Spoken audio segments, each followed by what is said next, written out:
President BBM. Kami mga full-time workers at talagang faithful followers ni Pastor Kibuloy. Ngayon, ginagaling mo si Pastor.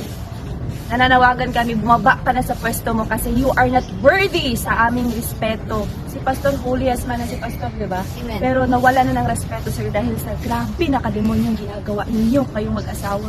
Kapal ang mga mukha nyo. Kapal na mga mukha ninyo. Grabe. Tapos, kami pa ang ano nyo sa kingdom na blood, sweat, and tears. Kami mismo hindi papayag sa gagawin nyo dito. Daan muna kayo sa kamay namin. Daan muna kayo Daan sa mo na amin. kayo sa amin. Dito, Before nyo oh. magawa yun. Sakay mo na sa amin. Tagal na namin ganda sa inyo. Tagal nyo.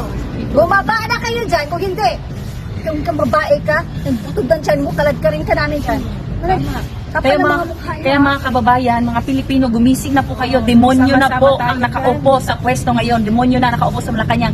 Ang First Lady natin, Jezebel na, demonyo na. Magtulungan tayo, Wala na, mga wala na po, kababayan. hindi na po uusbong ang Pilipinas. Pababain na natin sa pwesto. Pababain na natin yan. Nagsama-sama Tulungan, tayo. sasama-sama Alam, tayo. Si Pastor ang totoong may Amen.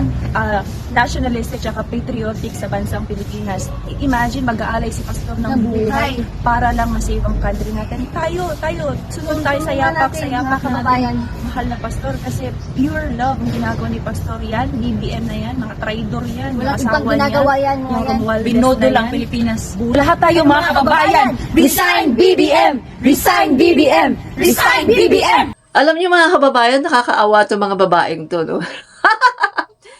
Who you? Sino kayo para ipag-resign ang aming Pangulong BBM? 31.6 million Filipinos kami at nadagdagan pa. Sino kayo? Alam niyo, nakakaawa kayo kasi nagpapagamit kayo sa peke na appointed son of God. At yung sinasabi niya na siyang may-ari ng sanlibutan, hello, wake up! Kung talagang siya ang may-ari ng sanlibutan, bakit hindi niya kayang ipagtanggol ang sarili niya? Bakit nagtatago siya sa inyong mga saya at sa likod ng kanyang mga followers? I remember before, Jesus Christ, never siyang nagtago sa saya or sa likod ng kanyang mga followers. Never siya nagtago sa anino ng kanyang mga followers. Hinarap niya lahat yun to the point na lahat ng kanyang mga apostoles ay inabandon na siya. Kahit yung kanyang pinakamalapit na apostoles na si Pedro, dininay siya 3 times pero hinarap niya lahat-lahat ng kanyang ng persecution sa kanya. Yun ang tunay na Son of God. Hindi yung tinatawag yun na Pastor Apollo Kibuloy.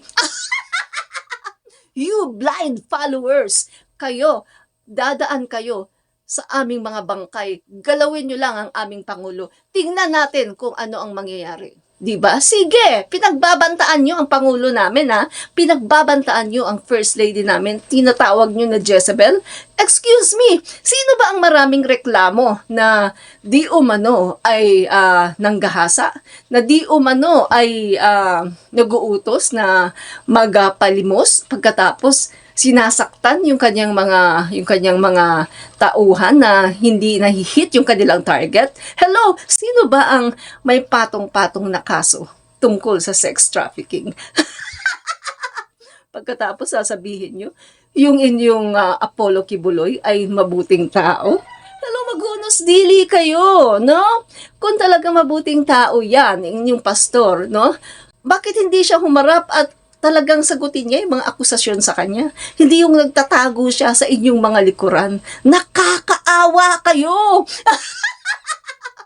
You cannot beat our president dahil behind our president is the 31.6 million Filipinos na ipagtatanggol siya hanggang sa huli.